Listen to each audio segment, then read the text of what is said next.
Lavrov, l'ONU a secrètement interdit à ses unités de restaurer l'économie syrienne. Selon le ministre russe des Affaires étrangères, le département politique de l'ONU a publié une directive secrète interdisant aux unités onusiennes de participer à la restauration de la Syrie. Le département politique de l'ONU a publié à la fin de l'année passée une directive secrète interdisant aux unités onusiennes de participer à la restauration de la Syrie, a déclaré ce lundi Sergueï Lavrov. Le département politique du secrétariat de l'ONU a publié et a distribué en octobre dernier une directive secrète interdisant aux organisations au sein du système onusien de participer à des projets visant à restaurer l'économie syrienne.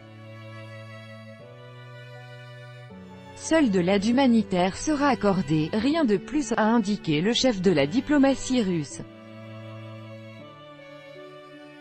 Selon le ministre russe, une condition a été avancée que seule l'obtention de progrès dans la soi-disant transition politique pourrait permettre de procéder au redressement de la Syrie. Indépendamment du sujet des réfugiés, nous avons demandé au siège de l'UNESCO comment ils envisageaient de réaliser des négociations de longue date concernant leur participation à la restauration de Palmyre.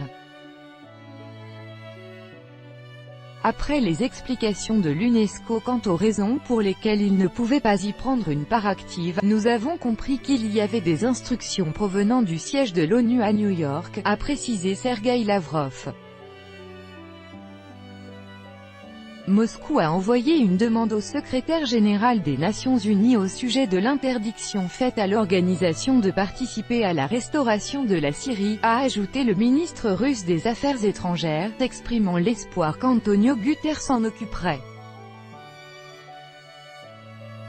Vladimir Poutine a appelé samedi les Européens, lors de sa visite en Allemagne, à participer financièrement à la reconstruction de la Syrie pour permettre le retour chez eux de millions de réfugiés.